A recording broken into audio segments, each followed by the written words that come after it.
Não, eu percebi, principalmente em todas as 4 RPPs, uma coisa em comum, que a não ser o último, né, tipo, que está bem no início, bem recente, né, mas as 3, principalmente, tem esse envolvimento muito próximo com as universidades, né, com os centros de pesquisa e tudo mais. E assim, a gente tem uma parceria bem forte, como a gente está muito próximo aqui da Montana, né, dentro do pesquisador, lembra que está na APA também pede o CISBio, porque é uma forma da gente ter os resultados dessas pesquisas. O CISBio é o Sistema de Informação da Biodiversidade, que emite uma autorização, para cada pesquisa desenvolvida na APA tem uma autorização para aquela pesquisa. Qualquer unidade de conservação. Para toda unidade de conservação. E aí você tem a cobrança do relatório. No final, automaticamente, na hora que você pede autorização, o sistema, na hora que fecha, qual é o resultado da sua pesquisa. Então a gente tem como, e isso é um problema que a gente tem mesmo, e a gente sabe que tem muita pesquisa sendo desenvolvida na região da APA que não tem autorização. Né? A APA, como é muito grande e tal, a gente não tem como controlar pesquisador também, é lógico. Mas para a gente, quanto mais informações a gente pegar, né, para a gestão mesmo, tanto das RPPs quanto da própria APA, né, melhoria e tudo mais, seria bem importante. Então a pergunta é, a maior parte das pesquisas que a pessoa será que sabe que existe esse sistema, pede? Não sabe que pede, né? Alguns talvez não, né? Não sei. Não pede, difícil é o pesquisador. Mas assim, eu acho que talvez seja até uma coisa que a gente poderia fazer em conjunto com as RPPs. Porque assim, uma coisa, tipo, chamar os pesquisadores ou linkar quem são esses principais pesquisadores e fazer um trabalho nesse sentido, para a gente ter essa devolutiva realmente. Que faz uma falta super simples. Assim como a gente dá prioridade na criação de RPPs, outra prioridade da APA é a análise das solicitações de pesquisa. A gente sempre analisa em tempo recorde, assim, né? Eu que analiso, eu que homologo, então é mais fácil. Então, para a gente é bem interessante esses resultados, né? A pergunta é essa. Alguém sabe se tem alguma coisa? Bom, eu estou com um exemplo agora prático. A Universidade de São Carlos está querendo vir para uma pesquisa com insetos. A pesquisadora entrou em contato com a gente em abril, maio do ano passado. Semana passada ela mandou um e-mail já querendo agendar para vir, e eu já havia mandado, inclusive eu reproduzi para ela os 3 e-mails anteriores que a gente mandou, com os procedimentos que a gente adotou para a pesquisa aqui, e solicitando o CISBio. Aí ela fez e mandou. Aí está lá, local, RPPN Intamonte. Está dentro de unidade de conservação? Não. Aí eu remandei para ela, falei, olha, é importante a senhora citar a RPP na Alto Montana, e a senhora está dentro de uma unidade de conservação federal. Então, o seu CISBio não autoriza você a fazer pesquisa porque você está fora da unidade de conservação. Ela não respondeu ainda, ela respondeu ontem, mudando a data de vir. Tipo assim, então quero o CISBio, não vou fazer, então mudou a data. Entendeu? Essa é uma relação também muito complicada, porque normalmente o pesquisador, a universidade, eu vim da academia, então eu falo tranquilamente, né? O pesquisador se sente num pedestal, onde ele é o dono da verdade, onde a gente que tem que estar prestando serviço a ele, Como se fosse uma obrigação. Como se fosse uma obrigação, não é, é uma via de mão dupla, né? A nossa sociedade civil está abrindo para pesquisa, que essa pesquisa tem que voltar para ajudar na nossa gestão, para ajudar... Né, e vice-versa com a unidade de conservação. Lógico que tem pesquisadores e pesquisadores, né, mas uma grande maioria da comunidade científica tem esse narizinho em pé, que é difícil dar uma... Desculpa se tem um pesquisador aqui, mas... Opa! Tem eu, mas eu sou totalmente de acordo com você. Eu já fui também, mas eu saí porque eu não aguentei. Não, eu tenho que fazer, eu tenho que fazer também um agradecimento público aqui à Cristina, porque na minha dissertação de mestrado, a ARPEN foi fundamental, abriu as portas para mim, de todos os RPPnistas lá no encontro que teve em Rio Preto, esse ano, e eu apliquei um questionário com todos lá e foi o que embasou a minha dissertação, então muito obrigado publicamente. Então, lá na Lavrinha, a maioria dos trabalhos que aconteceram dentro da reserva foram ligados a recursos hídricos, né, no começo, foi o começo do trabalho. Esse último período, dos últimos 4 anos, eu não estava acompanhando, então não sei te falar. Esse levantamento florístico foi um rapaz de Resende que fez, ligado, mas foi orientado até pelo pessoal aqui do Parque de Itatiaia, então eu não sei dizer. A Carla, a Alice, ela eu acredito que sim, mas assim, eu sei que dentro do plano de manejo e a norma toda é que só pode acontecer desde que tenha as devidas autorizações, né? E agora, a partir desse momento, desse até encontro aqui, que eu estou retomando o trabalho lá com a reserva, coordenando essa parte do trabalho, né? É porque o foco maior da proprietária, como eu estava mostrando, são os trabalhos sociais, mas existe essa demanda e esse interesse nosso, claro, de desenvolver e de ter mais conhecimento ali na região, né? E o pessoal de Alfenas que teve, mas não fez pesquisa na reserva, mas ali na região, aí tinha. E o nosso ainda está muito no começo, não teve nenhuma pesquisa ainda oficial. A bióloga agora está montando um projeto para pesquisa de mamíferos, mas ainda não foi mudado nada. Tá. Não, mas aí qualquer coisa, fala para ela desses vídeos. Taubaté é muito cheio disso. Assim. Fiz a pergunta justamente por conta disso, que a Unital tem muita informação na região, muita, mas não pede. E é onde concentra a maior parte da parte de mamíferos, não, mas muros, muita coisa lá. E não tem, a gente não consegue as informações dos pesquisadores. Posso complementar essa questão da pesquisa, né? Porque ela tem, é importante, né, essa relação com a universidade, porque gera conhecimento para a RPPN. Importante exigir, né, dos pesquisadores tanto as licenças ambientais, como também que cite o local onde foi feita a pesquisa. Dizer que foi feito na Mata Atlântica de Itamonte, por quê? Porque vai levar o nome da RPPN. Se você tem lá várias espécies de ave, e isso é publicado e sai com o nome da RPPN, a divulgação é muito maior para a reserva. Então é super importante a questão da pesquisa, não só para gerar conhecimento, mas para a divulgação da RPPN. E eu também vejo como um apoio, um suporte para as ações de proteção da RPPN. Por quê? Porque você tem sempre gente circulando na área. Então você também tem um papel ali de monitoramento, fiscalização e proteção da reserva. Então a parceria com as universidades é muito estratégica. Coisa, né? Por conta desses resultados indiretos, que é a divulgação, a geração de conhecimento e também o apoio na proteção da área da RPPN. Eles também geram de recursos, porque eles acabam contratando mateiro, às vezes. Movimenta a economia local, Não, perfeito, não é nem direto o benefício, é sim, direto. direto. Quando a universidade começou a andar aqui, principalmente o Marco, né, lá... Quanta coisa não descobriu? Não, armadilha de caçador, né? É. E foi o fato da universidade estar andando aqui dentro... Java Porco.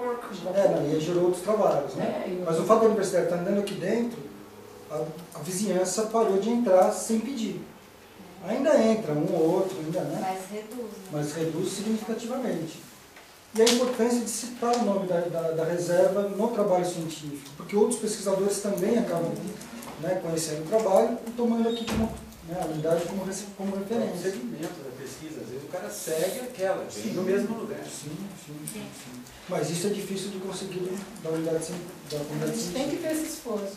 É importante, como você falou, tem os procedimentos, exigir um termo, até um termo de acordo científico, que o pesquisador deixe uma cópia da pesquisa dele, seja dissertação, artigo, mestrado, doutorado, que ele cite a RPPN no trabalho dele e que ele deixe uma cópia, ou uma cópia impressa ou um e-mail digital, mas assinar esse termo, criar esse procedimento de ter um termo de acordo com os pesquisadores, eu acho que ajuda. E até, né, dando um passo adiante, como também transformar esse trabalho científico numa linguagem mais acessível ao proprietário da RPPN, porque muitas vezes a linguagem é científica, né? E como que isso se transforma numa ferramenta de gestão, se a gente lê e não entende? Vai para a biblioteca só, para formar para a comunidade, porque esse seminário que a gente promoveu lá em relação a esses estudos de hidrologia, é isso.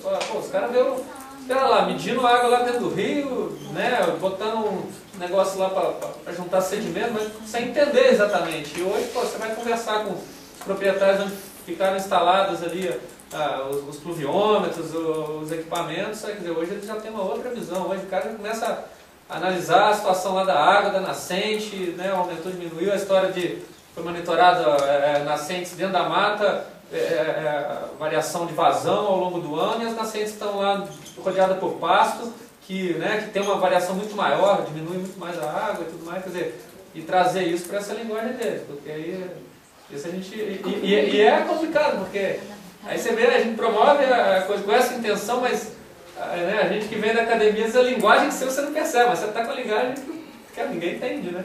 Então, tentar trazer isso e isso virar material ou ser transmitido de uma forma, né, que aquilo possa ser aproveitado pela comunidade é importante. Tem mais uma pessoa inscrita, Alessandro? Eu acho muito importante mesmo reverter a pesquisa científica para o local onde foi realizada a unidade de conservação, seja pública ou privada. Mas o Paulinho, a minha pergunta é dirigida ao Paulinho, uma sugestão também. A observação de aves aqui, você falou que tem sido um grande sucesso, né?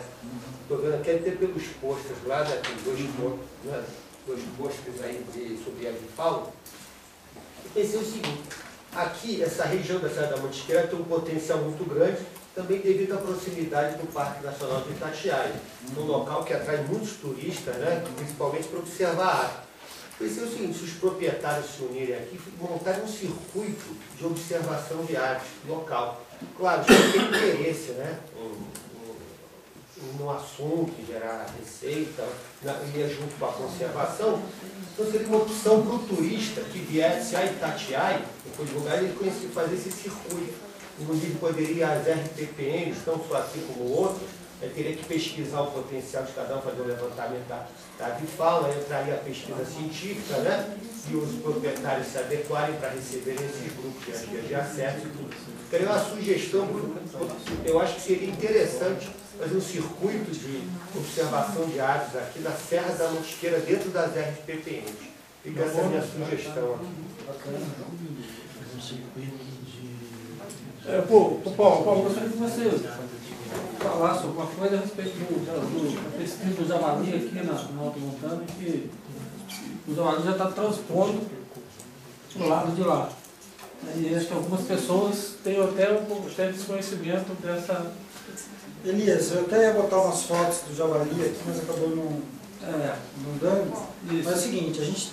E depois, com relação a essa questão dos pesquisadores, que quando a gente começou o plano, as oficinas do segundo produto do plano de manejo da Alta Mantiqueira, que foi o levantamento sociológico e cultural, inclusive o encontro dos pesquisadores foi aqui na Alta Montana, foi onde a gente começou a questionar realmente o papel fundamental da academia, né? de se aproximar a academia da sociedade, porque quem paga a academia é a sociedade.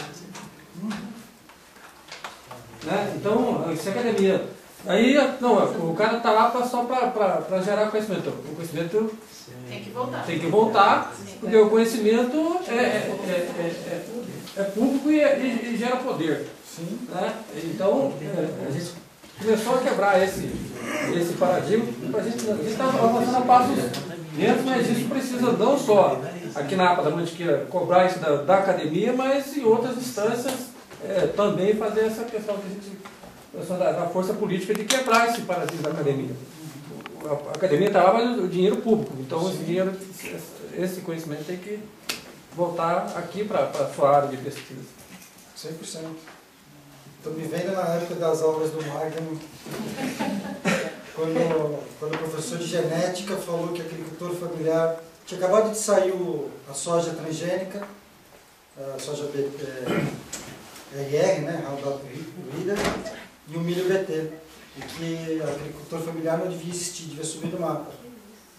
Professor de genética, Universidade Federal de Lavras, Exal.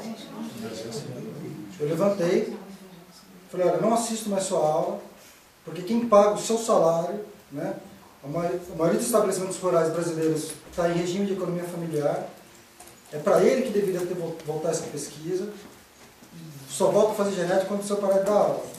Tinha passado no 11º. Ficou mais 3 anos lá esperando que era aposentado. Mas enfim, é um desafio deles, né?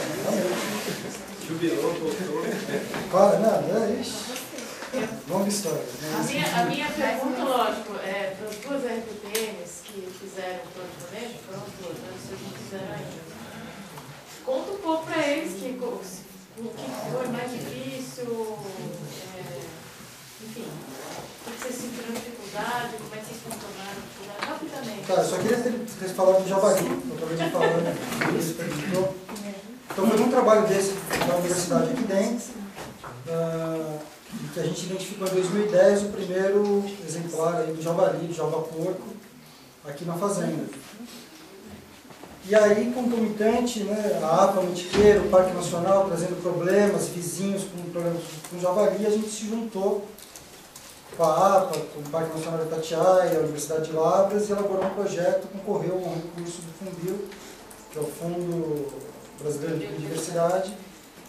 Estamos no final, no segundo ano e meio do projeto, que termina agora em setembro, onde quando a gente elaborou o projeto, a gente falava em erradicação da espécie exótica Sus-escofra javali. Hoje a gente tem dúvida se consegue controlar, porque são 2 crias no ano, de 8 a 10 filhotes.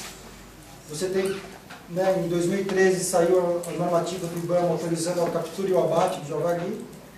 Porém, contudo, no entanto, você se pega em outras legislações que dificultam, inclusive, o porte de arma para o calibre tal que permite o abate do animal. Nós vamos ter um seminário agora em setembro, então sintam-se todos convidados, dia 10 e 11 de setembro, depois eu posso mandar o convite para o grupo de trabalho, onde nós vamos tentar elaborar um plano de controle do javali para as terras altas da Mantiqueira. Está difícil. Não sei não. Fizemos um seminário no ano passado, com um plano piloto para controlar o javali aqui dentro da IPPN no Parque do Itatiaia.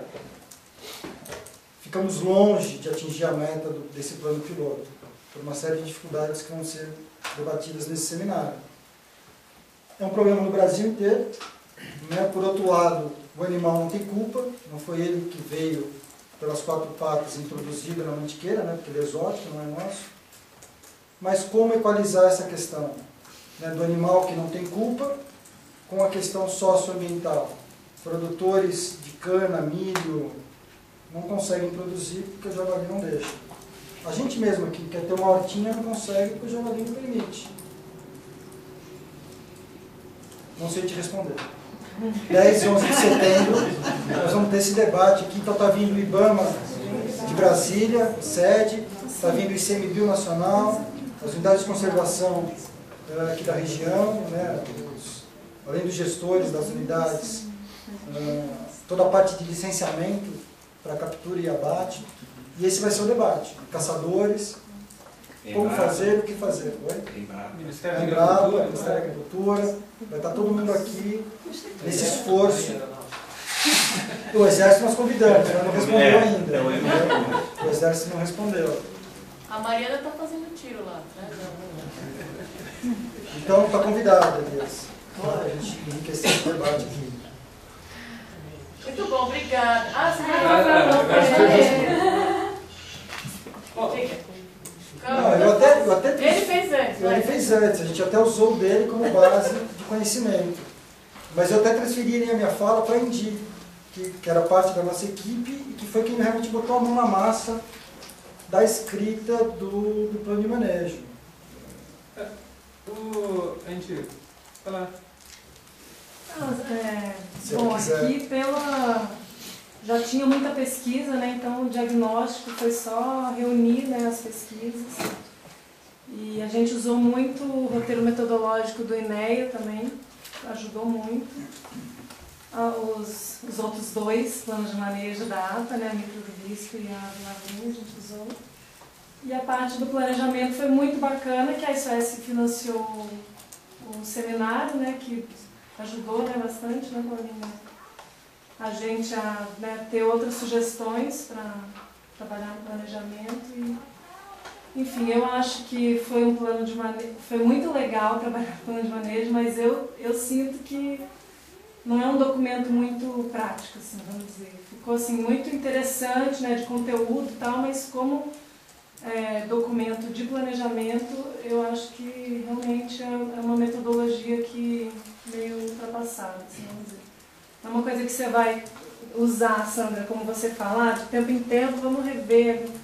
Uma coisa que é muito mais factível você estar no dia a dia mesmo, na gestão, que você sabe o que avançou, o que não avançou, do que você ficar usando aquele documento que...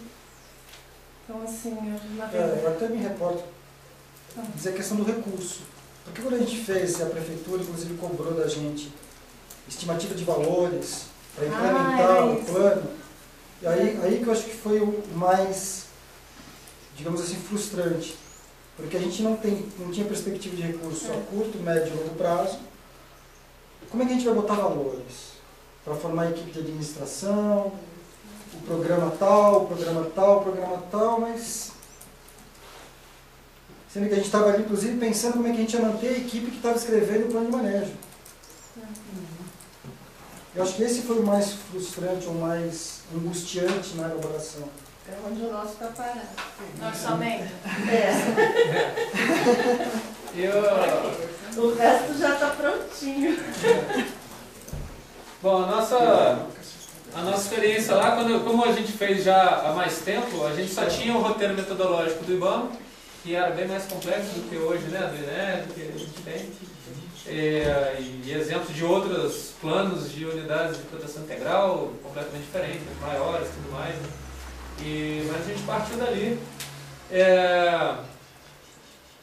Como a gente já tinha esse grupo de trabalho lá, da reserva, seja as biólogas que são afiliadas da proprietária, o Marco Aurélio e o Rajão, que vieram só para colaborar, sem estar cobrando honorário e tudo mais, então na parte de custo para elaboração, isso aí foi muito tranquilo de fazer. E assim, com um grupo bom e bem com condições ali para fazer aquilo naquele momento, mas dentro desse modelo ainda um pouco mais complexo lá. Nessa parte exatamente de orçamento e tudo mais, esse até nem foi muito a prioridade, até porque naquele momento a proprietária ainda não tinha aquilo ainda como uma... bom, ela falou, nós vamos fazendo conforme a condição. E na maioria desse trabalho até, né, que eu apresentei, acabei não falando, mas quem paga a professora de teatro e o professor de pintura é a proprietária, né? Então a gente tem algum recurso que ajuda, como Bolsa Verde, como, né, às vezes algum recurso para restauração, né, através desse medida compensatória e tudo mais, mas muito é por conta dela mesmo. Vocês sentem que o plano ajudou? Está ajudando? Vocês consultam? Não, exatamente, ele foi o norte exatamente porque, como a gestão leva a gestão das partes, então foi muito debatido o que era para fazer, mas agora a gente vai fazer, nesse próximo ano, uma revisão nisso aí. Agora eu sinto que, de uma maneira bem mais madura, tentar simplificar a coisa toda e, de fato, inclusive nós temos uma reunião amanhã, já pensando em uma parte desse planejamento, amanhã já vai ser uma reunião de trabalho nesse sentido, pensando nos próximos 3 anos, nessas atividades socioeducativas ali, não na parte de gestão da reserva, que vai entrar